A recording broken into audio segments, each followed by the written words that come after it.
In the quiet town where I'd lived for 17 years, nestled amidst the scenic beauty of the woods, hiking had always been my sanctuary.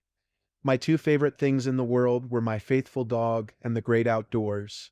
Regardless of the season, hiking was my daily ritual.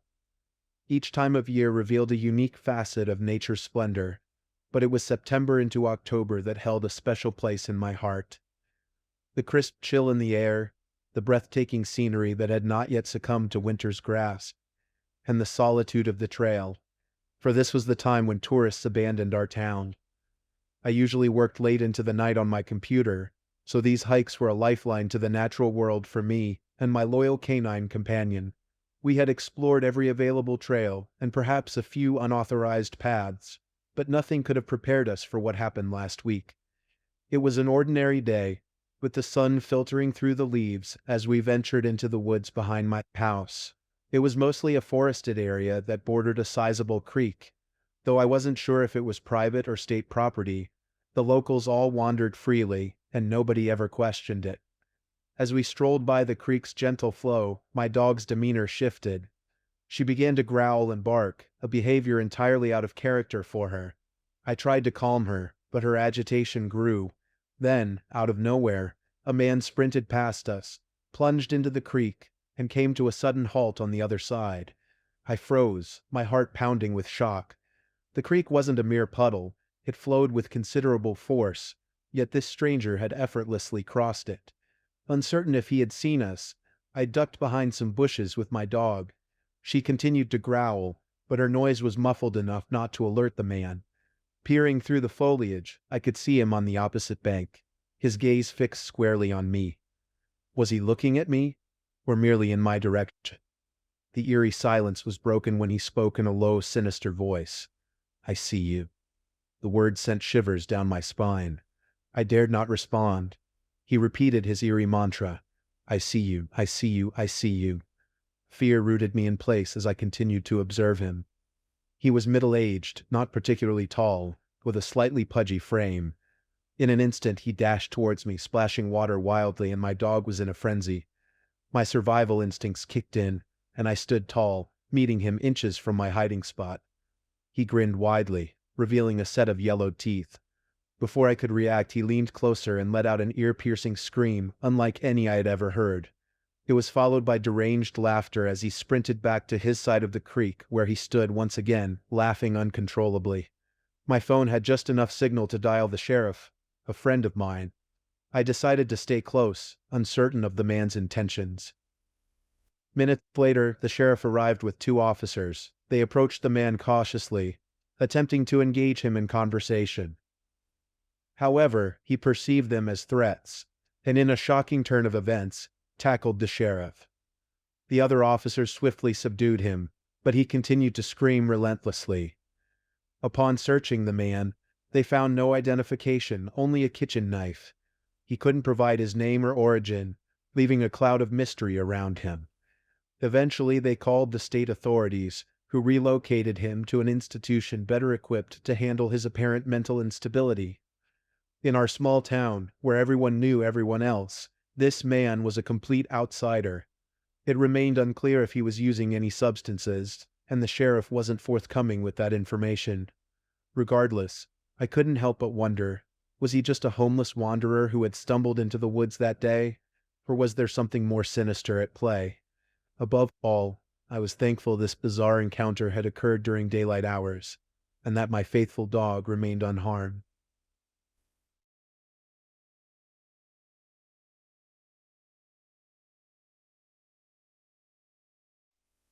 A few weeks ago, I found myself in the surreal situation of moving to a quaint, isolated town known as Meadow Lakes, in the vast expanse of Alaska, just an hour's drive north of Anchorage.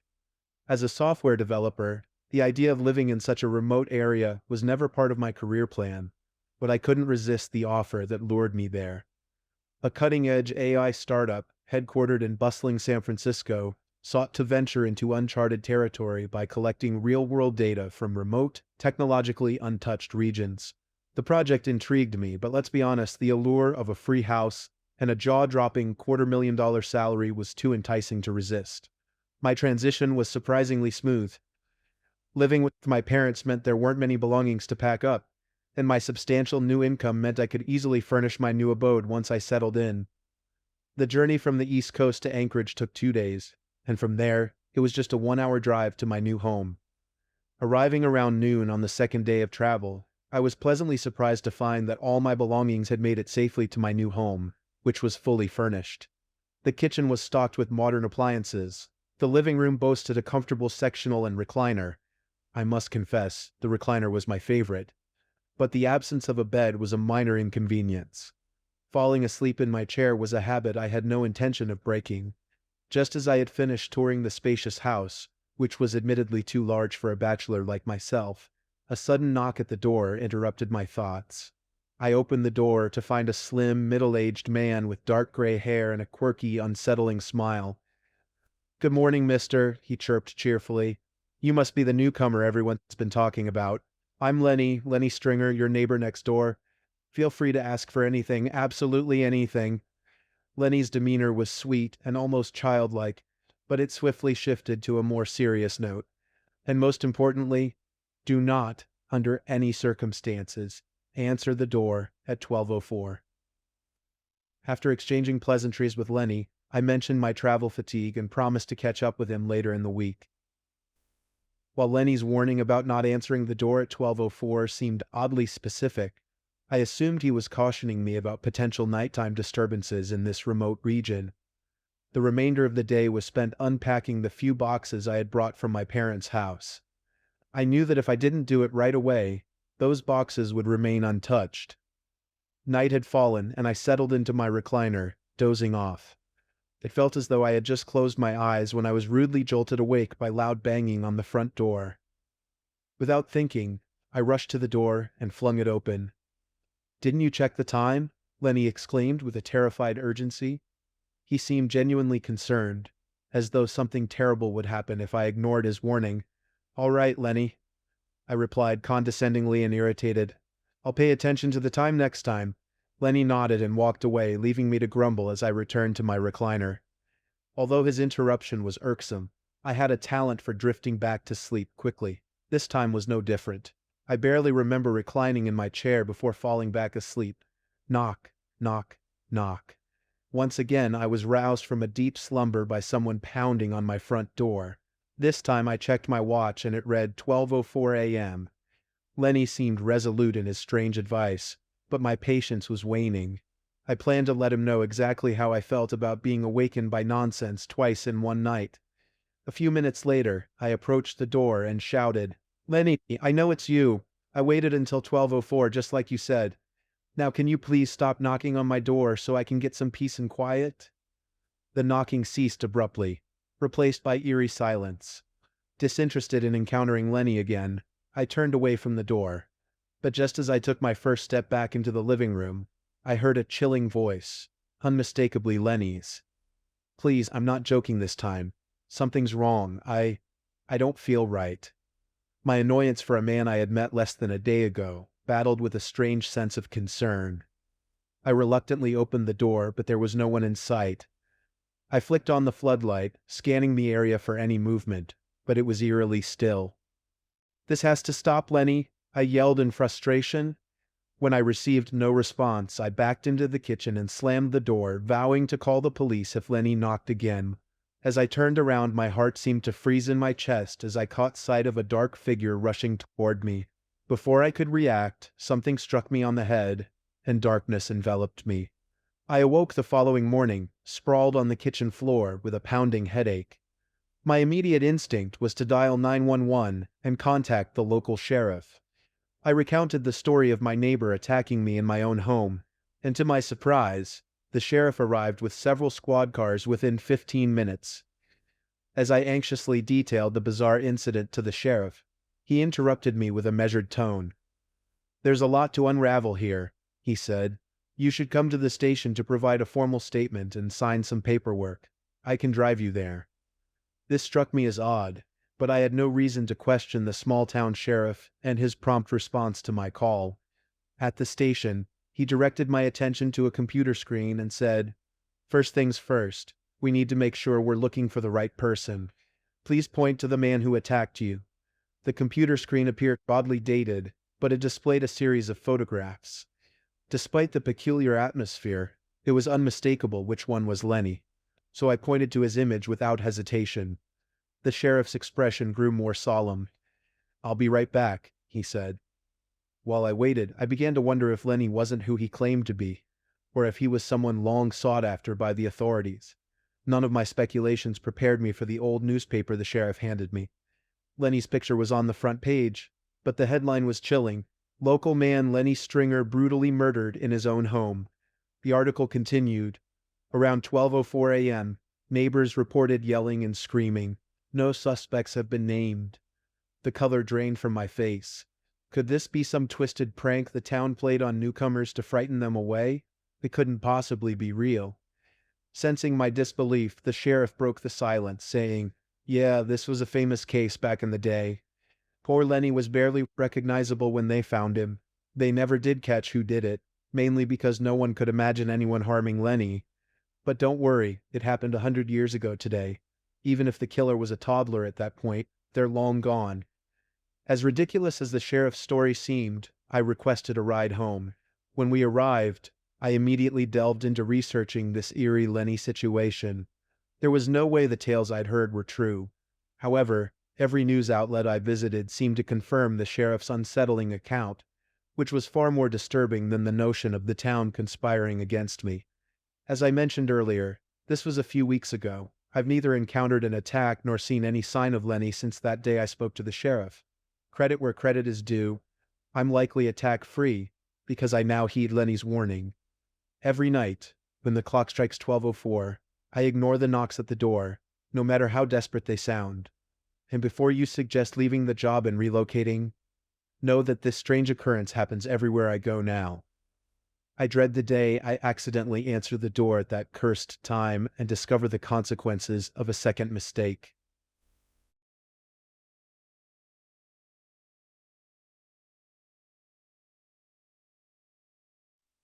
A decade ago, my wife and I embarked on a hike that would leave an indelible mark on our memories, one that still sends shivers down our spines when we recall it. We were avid hikers, and the allure of the fall season in the northeastern United States beckoned us to the trails.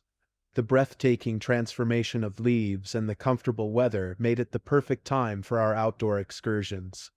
As October arrived, we ventured farther from home, opting for more challenging trails. On one fateful October afternoon, we decided to blaze our own path by hiking an unmarked trail. We considered ourselves experienced hikers and didn't anticipate staying overnight, so veering off the beaten path didn't daunt us. Around midday, we stumbled upon a picturesque clearing in the woods, a hidden gem that seemed untouched by other travelers. It felt like a rest stop designed for hikers, a circular enclave with two inviting tree stumps at its center. We settled onto the stumps, unwrapping protein bars for a quick snack, and planned to rest for just 15 minutes before continuing our journey. Just as we were about to re-enter the forest, we heard an unsettling noise emanating from beyond the trees. We paused, our ears perked, trying to discern the source. In these woods, we knew there were potentially dangerous animals, and the rustling noise hinted at something living. It was no mere rustling of leaves, it had intent.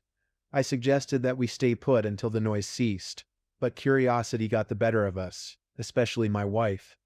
With her keen sense of direction, she felt confident in her ability to navigate. We proceeded cautiously, attempting to be as stealthy as possible. Even now, recounting the events, I can hardly believe what we encountered. Pacing erratically amidst the wilderness was a young woman, strikingly pretty, and likely in her early 20s. Her golden blonde hair and piercing blue eyes were striking, but the eerie part was her attire, or lack thereof. She wore a beautiful white dress that reached her knees, but her bare feet were caked with dirt, the filth extending up her legs and calves. The strangeness of the situation overwhelmed us, but we couldn't immediately approach her. She moved with unsettling erraticism, her hands flailing, body swaying from side to side. She mumbled to herself, but her words were incoherent, a mix of groans and sporadic laughter. Instead of risking direct contact, we called out to her. At first she seemed oblivious to our presence, hopping around like a frenzied woodland creature. With a louder shout, she finally halted. Her abrupt stillness unnerved us. She stood motionless, no more murmurs or bizarre movements. My wife, displaying her compassionate nature, took a cautious step forward, asking if the woman needed help. In response, the woman spun around and hissed at her, a chilling cat-like hiss that sent shivers down our spines. Then, without warning, she sprinted into the woods in the opposite direction, disappearing into the dense foliage. I remained rooted in place while my wife impulsively pursued her, determined to offer aid. After a brief chase, she returned, panting and defeated. The woman, despite her bare feet, had managed to elude my wife's pursuit. Back at our initial spot, we deliberated our next move.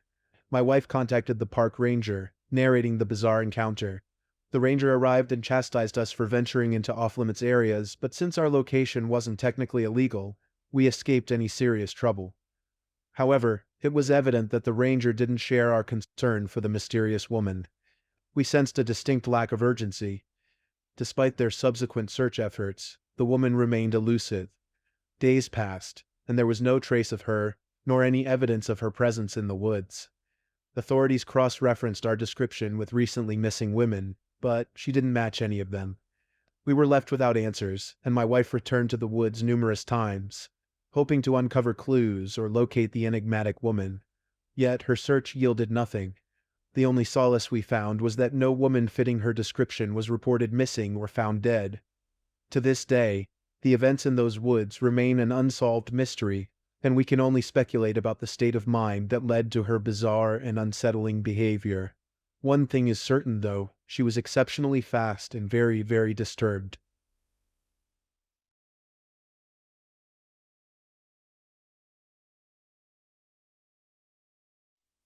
I believe something malevolent has insinuated itself into my home, and this unsettling tale continues to unfold with each passing day.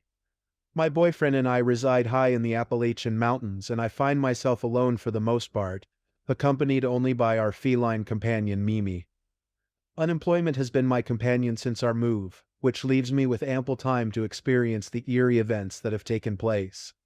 One day, last week, I was diligently engaged in household chores, attempting to cleanse our living space after a recent party. After finishing, I decided to take a shower to wash away the grime that had accumulated. As the warm water cascaded over me, I became aware of what sounded like heavy stomping and banging. I paused, straining to listen more closely, but dismissed it as Mimi's playful antics. After my shower, I almost immediately forgot about the unsettling noises. I descended the stairs wrapped in my towel and was instantly greeted by an unnerving chill that permeated the living room. Mimi lay curled up on her blanket on the couch, and I was baffled when I heard the cacophonous chorus of crickets emanating from somewhere nearby. My heart raced as I ventured further into the room, only to discover that the front door was wide open. Panic seized me because I distinctly remembered locking it that very morning when my boyfriend had left for work. Even stranger, the door's lock was still in the secured position. I was left with a creeping sense of paranoia for hours, unable to shake the feeling that something sinister had intruded. I conducted multiple thorough sweeps of the house, but no signs of an intruder were to be found. The following day, I tried to dismiss the unsettling incident as a fluke, convincing myself that perhaps the door jamb had malfunctioned in some way. I resumed my solitary routine, munching on breakfast while seated on the couch. That's when I heard it again, a loud thump, followed by what sounded like dragging, this time originating from directly above me on the second floor. I paused the television and strained to listen, but all was silent. My heart pounded, but I did my best to ignore the sounds, forcing myself to continue with my meal. However, the thumping, stomping, shuffling, and dragging persisted in the days that followed, intensifying my sense of dread. As a spiritual person, I remained open to the possibility of ghosts and spirits, but what occurred next was beyond bizarre. Yesterday was a turning point as the presence of some otherworldly entity became increasingly evident. I once again heard the disconcerting thumping from above, and then I saw it, a white, translucent, foggy apparition drifting eerily down the hallway. My body froze in terror as I struggled to process this terrifying reality. The figure resembled a person draped in a long dress or coat, and I strained to take in every detail. In a state of paranoia, I left the house, seeking solace in the town, hoping that a change of scenery would provide some respite. Upon returning home, I discovered that half of my Halloween and autumn decorations were mysteriously illuminated. What perplexed me further was the fact that these decorations were operated by simple on and off switches, which I was certain I had turned off the night before. Later that evening, while in the kitchen, I distinctly heard the sound of water running upstairs, followed by an abrupt cessation after about 5 seconds. The faucet had been shut off completely. I was on high alert, my defenses raised, and I bolted upstairs to inspect the bathroom above the kitchen. To my shock, the tub and sink were bone dry and the toilet remained unflushed, devoid of any water supply. I stood there in eerie silence, unable to comprehend the inexplicable. This morning I contemplated these increasingly distressing encounters and began to delve deeper into spiritual beliefs. It struck me that these phenomena had begun after the front door had been left ajar.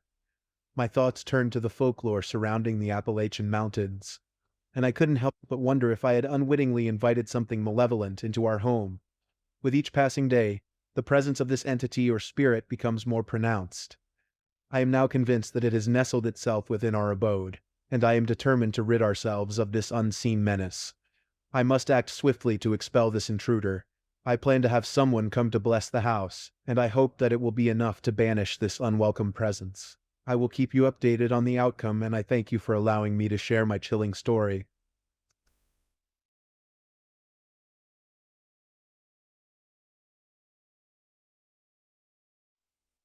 I am an avid collector, specifically items that relate to my lineage, the Romer family. To put it briefly, wealth is not an obstacle for me. My affluent background allows me to obtain journals and such at auction, while my possessions encompass a variety of treasures.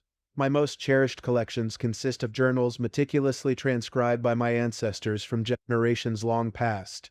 What you will read is the oldest of these journals, a glimpse into the past of my family, June 16, 1789. The granulated sand yielded beneath my boots with a gratifying crunch. The relentless waves orchestrated a symphony against the shore, their melodic crashes accompanying my contemplative gaze fixed upon the vast, unbridled wilderness that stretched before me. Glancing backward, I beheld the Constitution, gently swaying amidst the offshore waves. The beach sprawled with palm trees, their verdant fronds undulating in harmony with the brisk breeze. Upon the arrival of the second raft, my companions disembarked with eager anticipation. "It's colossal!" exclaimed William, his voice awash with excitement. He pressed on. "What shall we christen it?" I regarded him, noticing his leggings dampen from the venture onto the shore before the raft fully grounded. "Patience, my friend," I replied, my tone carrying a sense of mysterious anticipation. "Time will unveil its rightful name to us." We carefully maneuvered our rafts toward the shore, the rest of my crew rowing with determined vigor. The majority of the island's perimeter was embraced by sandy shores, but formidable rocky cliffs guarded the entrance further inland. We ventured inward, following a sweeping valley that gracefully ascended, granting us passage into the heart of this vast island. "There must be a substantial lake nearby. That's where we should establish our camp," Isaac suggested, wisely. I nodded in enthusiastic agreement as we pressed forward, navigating through the dense undergrowth. Isaac's idea had crystallized when we circled the island, passing by an awe-inspiring waterfall, one of the most magnificent I had ever beheld in my life. Before long, we arrived at a clearing, dappled with sunlight filtering through the leaves of ancient oaks and delicate lines of trees.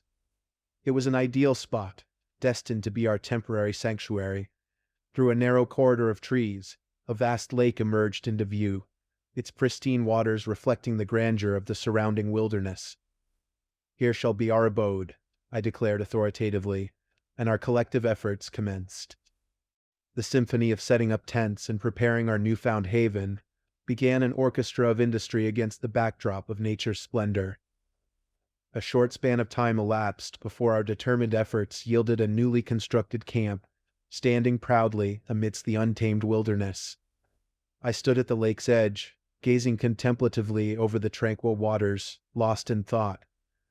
Henry, my trusted companion, approached me with a question on his lips, his eyes reflecting the longing for his own family. "When will our wives join us?" he inquired. the absence of his beloved weighing heavily on his heart. I pondered his words for a moment, considering our situation carefully. "Once we have crafted sturdy cabins for each of our families," I replied decisively, my tone filled with assurance. Satisfied with my response, Henry nodded appreciatively and retreated to his tent, hope flickering in his eyes. Turning my attention to the immediate needs of our burgeoning community, I called upon three of our most skilled men, Daniel, Matthew, and Thomas. Armed with muskets, they ventured forth into the wilderness, their mission clear: to provide us with fresh game from the island's bountiful wildlife for our evening supper.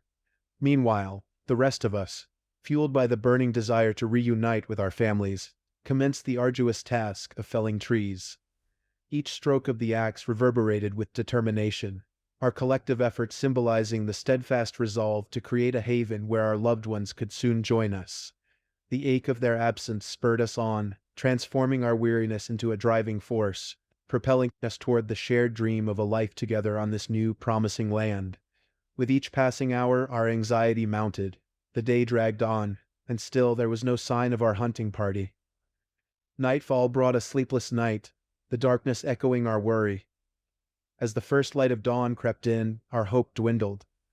The absence of our companions left us in a state of uncertainty and fear, wondering what fate had befallen them in the wilds. June 17th, 1789. Awakening to the chill of the morning, I quickly donned my clothes and stepped out of my tent, my stomach rumbling from the previous night's hunger.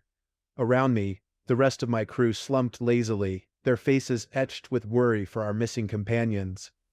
Just as I was about to address the day's tasks, two figures emerged from the woods, one supporting the other, clearly injured. It was Matthew and Thomas. Where was Daniel?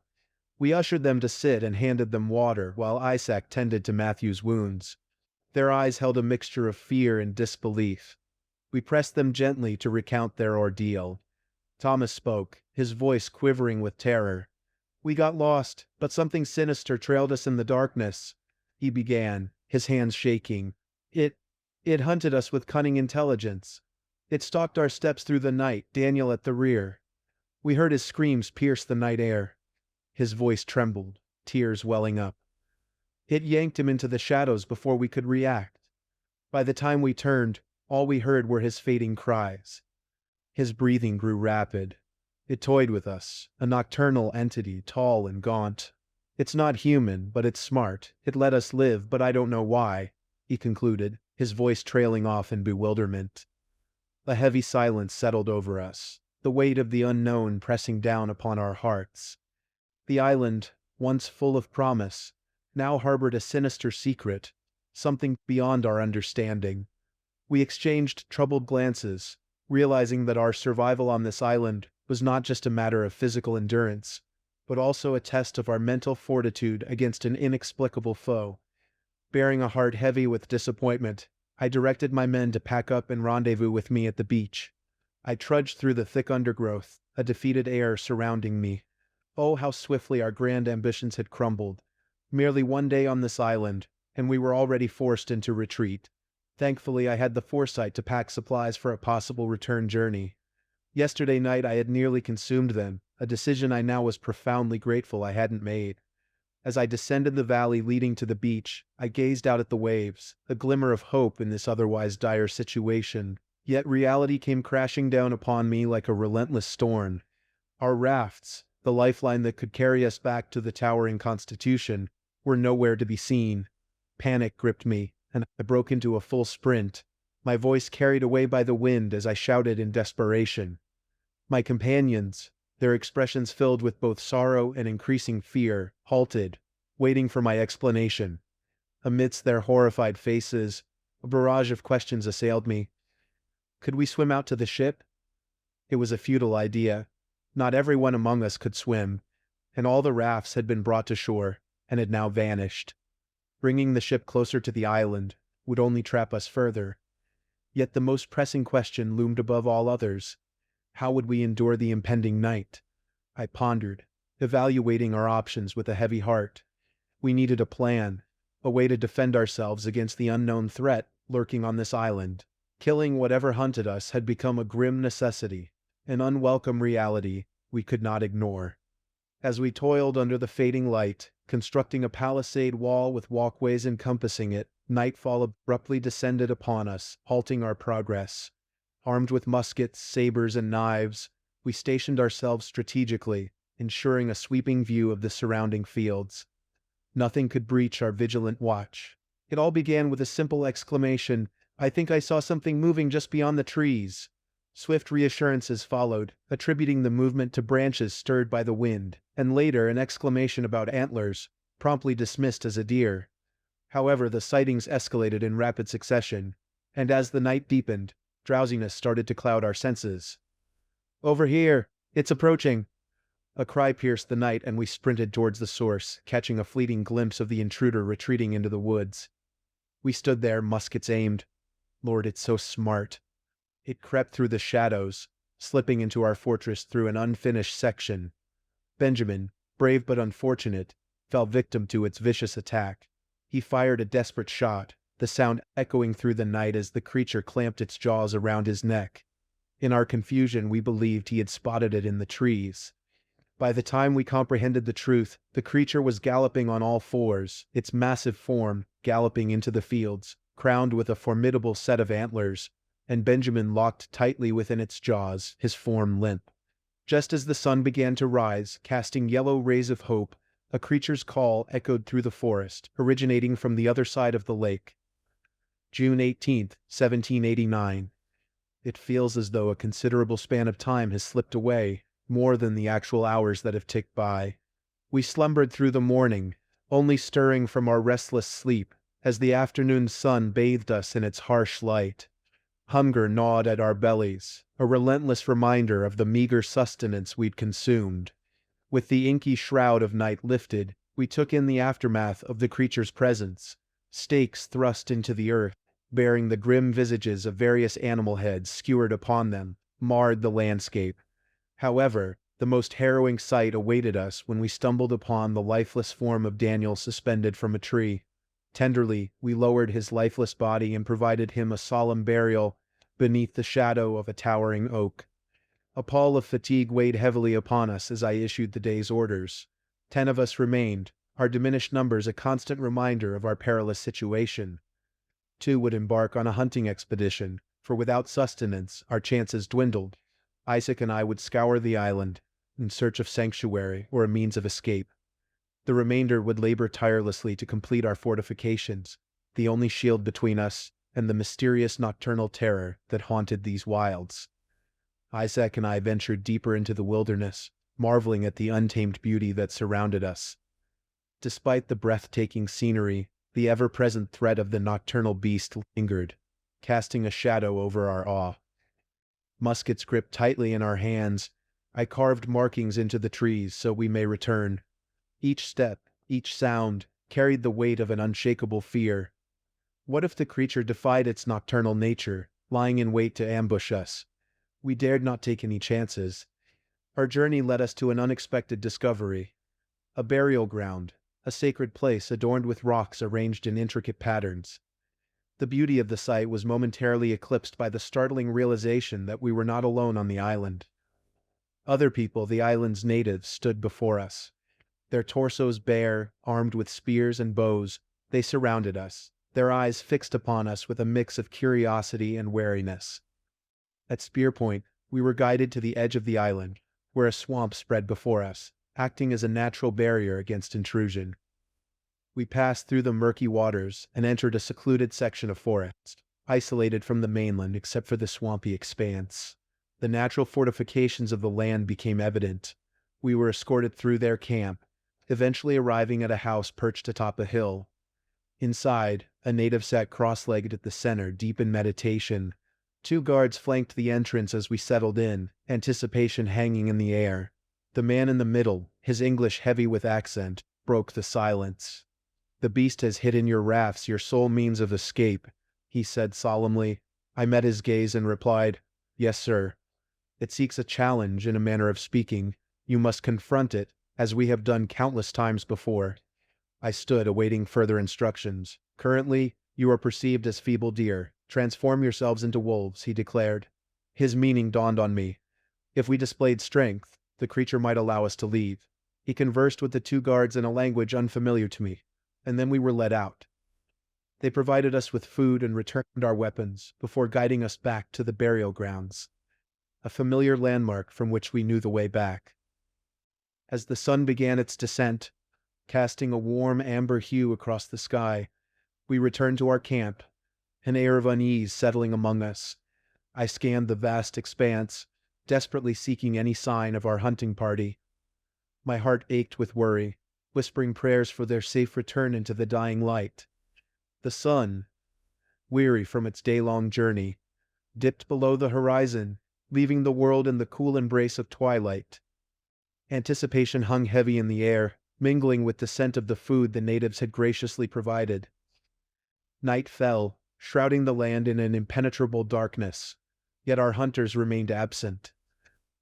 Despair clung to us, its weight unbearable, for we knew the cruel fate that often befell those left out in the obsidian night. Silently, we stared into the surrounding fields, the night alive with mysterious sounds that reverberated through the air. My eyes caught a movement, a shadow striding on two legs in the distance. Instinctively, my fingers tightened around the cold metal of my rifle, and I fired. The sharp crack of the shot echoed in the stillness. My companions rushed to my side, our collective breaths suspended as the figure crumpled to the ground. With cautious steps, two men and I approached the fallen form, our hearts drumming in our chests. Dread pooled within me like ice water as we drew nearer. It was one of our hunters, his eyes wide with terror, his hands cruelly bound, and a gag stifling his voice. The night seemed to grow even darker around us as the reality of the situation settled like a lead weight in my stomach. The monstrous creature, a nightmare-given form, launched itself at us with terrifying speed. Its enormous jaws, lined with rows of razor-sharp teeth, clamped down around him with a bone-chilling crunch. A sickening sound of tearing flesh filled the air as the beast pulled upwards, ripping a gruesome chunk out of his side. In an instant, he was gone, his anguished cries silenced by the relentless savagery of the creature. Panic surged through my veins like wildfire as I turned and sprinted, my feet pounding against the forest floor in a desperate bid for escape. Beside me, my companion matched my frantic pace, but he fell behind, his breaths coming in ragged gasps. With a terrifying swiftness, the creature snatched him up, his body disappearing into the darkness, as if he had never been there. Meanwhile, my other friend lay limp and lifeless within the beast's merciless jaws, his body a haunting reminder of the horror we had just witnessed. I managed to reach safety, my breaths coming in heaving gasps as I clung to the shuddering edge of terror. Trembling like a leaf in a storm, I forced myself to confront the brutal reality of what had occurred. The night dragged on, shrouded in an unsettling silence broken only by the echoes of our panicked breaths. Despite the absence of the creature, its malevolent presence lingered, casting a sinister shadow over our thoughts. We dared not lower our guard, our eyes fixed upon the ominous tree line, the darkness beyond filled with unspeakable horrors. June 19, 1789. Only 6 of us remained now, a mere shadow of the men we had arrived with. Terrified, we clung to one another, our eyes haunted by the horrors that lurked in the enveloping darkness. The morning had brought its own nightmare, the necessity to amputate Matthew's leg, the injury inflicted by the creature now festering with infection. The ordeal was a grotesque dance with death, the agony of the decision cutting deeper than any physical pain. I shuddered at the choice that had been forced upon us, torn between the brutality of nature and the desperate struggle for survival. The memory of that monstrous creature, its savage eyes reflecting the madness within, still haunted my waking hours. I had witnessed it up close, its ravenous hunger tearing my friends apart. The mere thought of its presence sent shivers down my spine. It was as if the beast had chosen me as its final prey, its sinister intelligence preserving me for the ultimate horror. The knowledge that it toyed with us, stringing up the bodies of our fallen companions like macabre decorations, fueled the flames of our fear. It twisted our minds, making us question our own sanity, whispering doubts into the very fabric of our thoughts. We buried our fallen comrades beneath the sheltering branches of the ancient oak, their resting place a grim reminder of the fate that awaited us all. The dream of creating a flourishing community, of establishing a plantation on this untouched land had crumbled into ashes. How naive I had been, leading my men unwittingly into this trap. We were no more than deer fleeing from a relentless predator, our hunter a cunning and merciless wolf.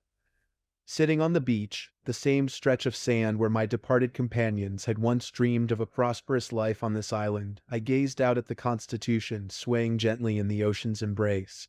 It stood there, a distant beacon of civilization, both a promise and a taunt. None among us could swim, a fact that I wouldn't be surprised if the creature had cunningly deduced.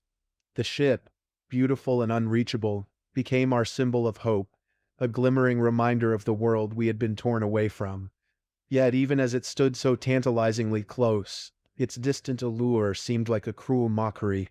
I doubted I would ever again set foot on its weathered deck, condemned to the island's clutches, a prisoner of this savage wilderness.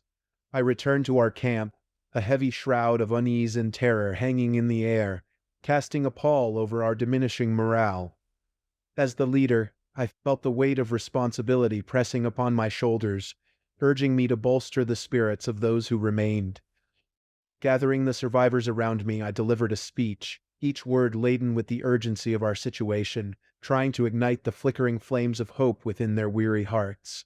If we passively await the nightly onslaught of this beast, it will methodically pick us off, stringing us up like the unfortunate souls before us, I declared, my voice resonating with both determination and desperation. We must become the hunters, confront this malevolent force, and reclaim the power it has stolen from us. We are not mere prey. We are warriors, and it's high time we show this creature the strength of our resolve.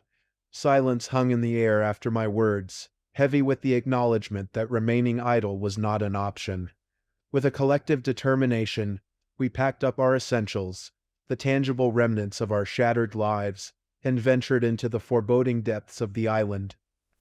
Dawn painted the sky with hues of soft gold and fiery orange, casting an eerie glow upon the ancient trees that surrounded us. Led by an instinct, a hunch born from fear and desperation, I guided our group toward the second part of the island, where the creature's haunting howls had echoed.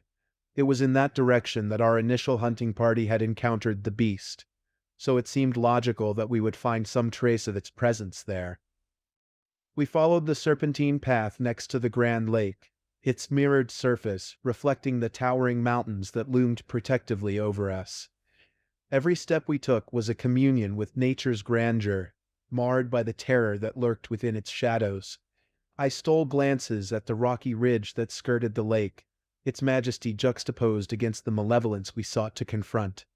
As I gazed upward, the tallest mountain, a sentinel of the island, seemed to touch the heavens, casting its imposing silhouette against the waking sky. Despite the terror, a part of me couldn't help but marvel at the island's raw, untamed beauty. In another life, under different circumstances, I might have wished to call this place home, but for now it was a battleground, a place where our struggle for survival played out amidst the awe-inspiring grandeur of nature. As we ventured deeper into the heart of the island, we stumbled upon a hauntingly familiar sight, a grim display of skulls impaled on pikes standing sentinel before the entrance of a vast cavern. An unsettling mixture of terror and morbid fascination washed over me. The ghastly spectacle bore testament to the creature's savagery, a chilling reminder of the danger that lurked in its domain. Despite the paralyzing fear that gripped our hearts, a glimmer of dark hope began to flicker within me. Navigating through the very hunting grounds where this malevolent force prowled was undeniably perilous, yet the alternative, a direct confrontation within its lair, seemed a far better option. In that moment, a daring plan formed in my mind. If we could locate its lair, perhaps we could stage an ambush while the beast slumbered, finally gaining the upper hand in this harrowing ordeal. As the adrenaline coursed through my veins, a newfound sense of determination welled up within me. For the first time in a long while, a spark of hope ignited within the depths of my despair. With caution etched into every step, we pressed onward, guided by the grim procession of skulls that marked our path into the heart of darkness. Amid the flickering glow of lanterns casting eerie shadows upon the cavern walls, a profound sense of insignificance overwhelmed me.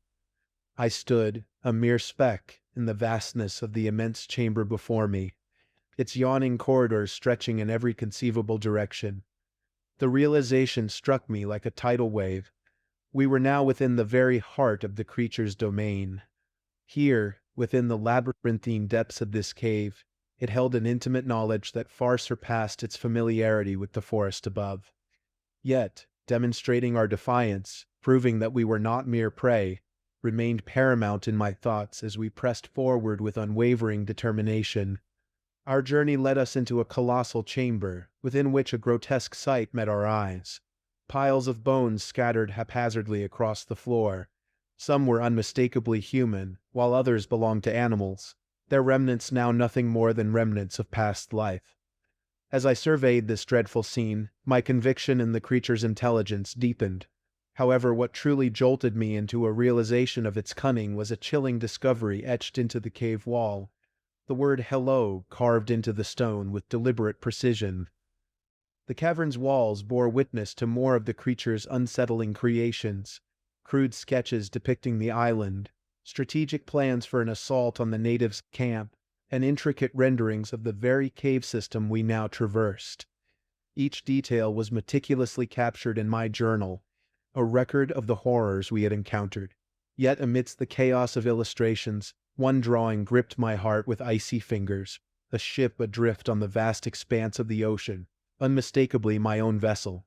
Below it, in crude, hastily etched letters, a single ominous phrase sent shivers down my spine: "Behind you." Amid the echoing darkness of the cave, the chilling resonance of Matthew's screams clawed at our ears, drowning us in a cacophony of fear. He was yanked further into the heart of the labyrinthine system, his desperate cries reverberating off the cold stone walls. In his wake, all that remained was a hastily fashioned peg leg, a crude testament to the horror he had endured. The air was thick with terror as some of my men, driven by a surge of adrenaline, pursued him, disappearing into the depths of the cave. Others succumbed to their primal instincts, fleeing deeper into the unknown, their panicked footsteps fading into the abyss. Yet amidst the chaos, Isaac and I stood frozen, our eyes locked in a mix of shock and determination. The reality of the situation slowly gripped us, compelling us to action. We knew bravery was the only currency that might earn the respect of this evil force. Ignoring the paralyzing fear, we ran, our footsteps echoing in the hollow silence. In the claustrophobic confines of the cave, where shadows danced eerily on the walls, we became the embodiment of unwavering courage, our resolve etched onto our faces like ancient runes, a testament to the defiance that simmered within us. Meanwhile, the rest of our companions, lost in a frenzy of terror, darted aimlessly through the maze-like passages, their cries of anguish fading into the abyss. As we ventured deeper into the cavern, the atmosphere grew dense, causing my ears to pop from the changing pressure. Our footsteps, deliberate and cautious, resonated off the ancient walls, creating a haunting melody in the silence of the underground abyss. Emerging into a chamber, we found ourselves surrounded by a peculiar sight. Leaves, brought in from the outside world, carpeted the ground, creating an odd juxtaposition between the natural world and the eerie confines of the cave. It became clear that we had stumbled upon the creature's den, a place where the line between the wild and the primal blurred into one chilling reality. In the midst of our contemplation, a scream, laced with unimaginable agony, shattered the silence. The sound seemed to reverberate from all directions, disorienting our senses and filling the chamber with an ominous resonance. The walls seemed to quiver in response to the unearthly cry, a stark reminder of the hostility that dwelled in the shadows. Along with the haunting sound, an overpowering stench wafted through the air, assaulting my nostrils with a putrid mixture of decay and death. I dared to peer into a smaller alcove, hoping against hope that the source of this foul odor was merely animal remains. However, what met my eyes was a gruesome tableau. Flesh, most of it rotting, lay strewn across the chamber floor. My heart clenched with dread, the realization settling in that we were now deep within the lair of a monstrous predator, surrounded by the remnants of its ghastly feasts. I prayed silently that this carnage was solely the product of the creature's animal kills. But the nagging fear of human remains lingered like a chilling specter in the back of my mind. In the wake of that most recent scream, a brutal reminder of our dwindling numbers, Only 4 of us remained, our desperate footfalls echoing through the caverns that had become our dismal refuge. It was a damning truth. 12 vibrant souls had ventured into this isle, and now only a fraction remained. I couldn't shake the weight of my failure as a leader, my heart heavy with the knowledge that I had let down my crew, my friends, my companions. We were trapped in this underground nightmare, entangled in the very jaws of the creature that claimed this desolate underworld as its domain. Amidst the grim echoes of loss, we stumbled upon a small stream, its waters running with a chilling perfection. The liquid, untouched by sunlight for what felt like an eternity, promised a rare respite. Isaac and I, parched from our harrowing journey, eagerly bent down to drink. The sensation of chilled water against my lips was a luxury I hadn't experienced in months, a fleeting moment of solace amidst the chaos that surrounded us. Yet, our momentary relief was shattered by another scream, this one abruptly cut off, its echoes drowned out by the sinister victory cries that followed. It was as if the creature reveled in our fear, its cruel laughter echoing through the caverns, a macabre soundtrack to our desperate plight. With every bone-chilling cry, the realization of our predicament bore down upon us, a stark reminder that we were not the hunters in this shadowy realm. We were the hunted, pursued by an intelligent and sadistic predator. In the labyrinthine crossroads of the cavern, it came hurtling past us like a shadowy wraith, confirming my darkest suspicions. It was deliberate, methodical. It was saving me for last, savoring a malevolent game of predator and prey. I couldn't help but marvel at its cunning, how it meticulously chose its victims, moving from the most vulnerable to the strongest among us. Each phase of its grisly operation executed with an unsettling satisfaction. The creature's intelligence was a chilling revelation, a reminder that we were not just facing a mere beast, but a calculating and sadistic adversary that reveled in the psychological torment of its prey. Its actions spoke of a sinister intellect, one that took pleasure in the order and chaos of the hunt, turning the depths of the cave into a nightmarish battleground where survival was a fleeting hope. We stumbled upon the remains of one of our companions, a gruesome tableau of horror etched into the very walls of the cavern. His lifeless body hung suspended by both arms, grotesquely displayed in the dim, flickering light of our lanterns. From the waist down, he was entirely absent, leaving a dreadful void where his lower half should have been. Beneath him, a sickening pool of blood, intestines, and viscera lay in a grotesque heap, a chilling testament to the savagery that had befallen him. The pungent metallic scent mixed with the damp, earthy aroma of the cavern, creating a nauseating atmosphere that clung to the air like a sinister omen. Isaac, his normally strong constitution shattered by the horrific sight, succumbed to his revulsion, his stomach rebelling against the ghastly scene before us. I steadied him, my own horror momentarily eclipsed by the urgency of our situation. We couldn't afford to linger in the suffocating darkness of the cave. We needed to move forward, to find an escape from this subterranean nightmare, to seek out the elusive exit that might offer us a sliver of hope. The thought of joining the natives, once a glimmer of optimism in our dire circumstances, flickered in my mind like a distant candle in the blackness. Yet, hope was a fragile thing, easily shattered by the relentless pursuit of the beast that haunted us. Lost in the labyrinthine depths of the cave, every step forward felt like a plunge into the unknown, a gamble with our lives. The beast, cunning and ruthless, was still hunting us, its echoing cries resonating through the tunnels like a harbinger of doom. We pressed on, driven by a desperate determination to escape this subterranean nightmare, praying that we might find a way out and elude the relentless predator that stalked our every move.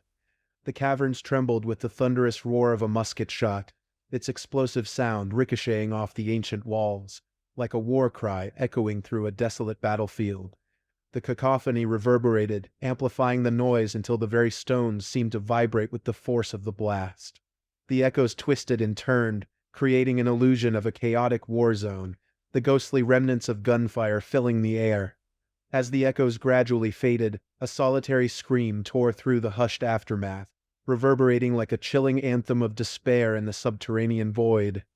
The sound, raw and primal, hung in the air, a haunting reminder of the horrors that lurked in the shadows, Then a suffocating silence descended, thick and palpable, smothering the cavern like a shroud. An overwhelming sense of dread and fear settled over me like a leaden fog in that profound stillness. The realization struck with force. Only two of us remained, fragile remnants of a once proud group. The predator that had ruthlessly claimed our companions was now on our trail, a relentless force of nature and darkness closing in. Every sound, every flicker of movement, became a potential harbinger of doom, and the very walls of the cave seemed to close in around us, trapping us in a nightmarish world where unseen eyes followed our every step, and the imminent threat of the unknown weighed heavy on our hearts. Desperation gnawed at the edges of our sanity as we grappled with the haunting question of escape. Trapped in this subterranean maze, hope seemed a distant star in a lightless sky. The suffocating labyrinth, its winding tunnels, and cryptic twists, threatened to be our eternal tomb, but amidst the enveloping darkness, a flicker of understanding sparked. It was a revelation, a moment of clarity that struck like lightning. I clutched the journal, my fingers trembling over the map I had painstakingly sketched, the map that the cunning beast had drawn to guide its twisted hunts. My heart raced as I deciphered the intricate web of caverns, the loops and circles that crisscrossed beneath our feet. With a surge of hope, Isaac and I embarked on our harrowing journey. Running through the eerie passages, our breaths ragged and panicked, we followed the map's cryptic markings like explorers navigating uncharted territory. The shadows played tricks on our senses, whispering of unseen terrors lurking just beyond our vision. Each twist and turn, each fork in the path, held the promise of salvation or despair. The damp, cold air clung to us as we pushed forward, adrenaline pumping through our veins. The walls of the labyrinth, slick with moisture, seemed to pulse with a malevolent intent, as if they themselves conspired to keep us captive. But we pressed on, driven by the fragile hope that this map, this new-found knowledge of our prison, would be our guiding light in the darkest of nights. Our footsteps echoed through the endless passages, a haunting cadence that marked our race against time and an ever-watchful predator. As we pressed onward through the oppressive darkness of the labyrinthine caverns, time itself seemed to warp and twist. Each step we took echoed with the weight of our determination, and the air grew heavy with a palpable sense of dread. Our journey through the cryptic tunnels stretched on, the walls of the cave slick with moisture, bearing silent witness to our struggle. Gradually, a glimmer of recognition began to pierce through the fog of our disorientation. The rugged terrain, once alien and foreboding, now revealed familiar contours and shapes. It was as if we were retracing the steps of a long-forgotten dream.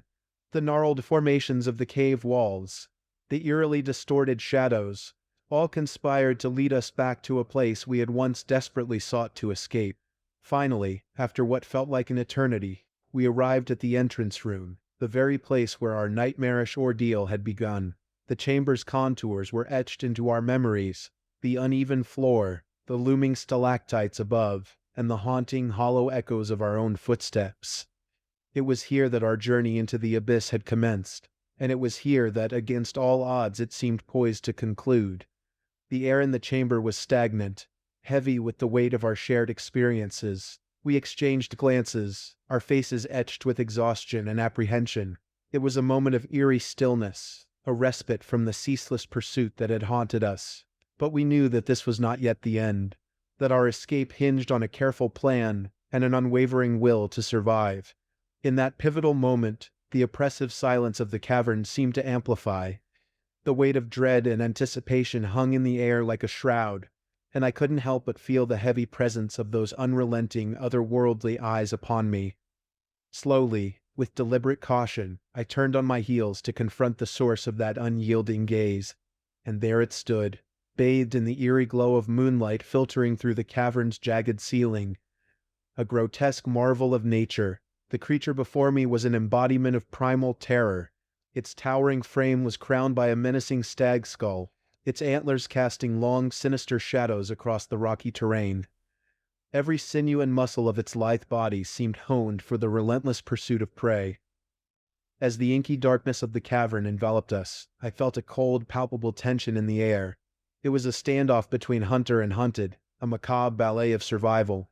My fingers inched toward the hilt of my saber, the weapon that would decide my fate in this dire encounter. The creature mirrored my readiness, its predatory instincts coiled like a spring, and those malevolent eyes locked onto mine. The seconds stretched into an eternity as we dared each other to make the first move. In the dim light, I observed the creature's sinuous form tense, its anticipation hanging heavy in the air. It seemed poised to strike, to execute its predatory dance, but it was our mutual resolve that shattered the silence. Simultaneously, as if guided by some unseen force, we lunged forward. I unleashed a primal scream, a chorus of emotions, anger, determination, and sheer will to end this nightmarish ordeal. The creature, too, reacted with lightning speed, its gaping maw snapping shut in an attempt to claim me as its prey. But I sidestepped with a grace forged in desperation and survival. My saber sang through the air, a silver streak in the moonlight, as it met flesh with a sickening thud. The creature recoiled, its eyes registering surprise as it gazed upon the gash I'd inflicted. In its moment of vulnerability, I struck again, a savage arc across its sinewy back. A cacophonous roar filled the cavern, a symphony of pain and rage. I found myself beneath the creature, our eyes locking in a deadly contest of wills. It wasn't merely trying to kill me, it was trying to break my spirit, to savor the fear in my eyes. But fear had no dominion over me. With a swift, practiced motion, I drew my flintlock pistol from its holster and fired a single thunderous shot into its chest. The creature released me, writhing in agony as I rolled clear of its grasp. I watched as it struggled to its feet, its form contorted in pain. In a final act of defiance, I closed the distance and delivered 2 more punishing slashes, the cavern echoing with its agonized roars. Hatred and fear burned in its remaining eye as it staggered back, bloodied and blinded. With a frenzied determination, it retreated deeper into the unfathomable depths of the cave system, leaving me victorious, yet forever marked by the horrors of that relentless night. The first light of dawn broke over the horizon as we reached the shore. A solitary raft awaited us on the beach. Without a word, we boarded it, our steps purposeful and resolute. Rowing towards the Constitution, which stood tall on the calm waters, we felt a mixture of relief and exhaustion wash over us. As the sails of the Constitution caught the breeze, propelling us away from the imposing island, it began to shrink in the distance, its grandeur fading with every passing moment. Grandiosa, I whispered under my breath, the name of the island escaping my lips like a fading echo. What was that? Isaac, my companion, asked, his eyes reflecting the same mix of wonder and horror that I felt. Grandiosa Isle,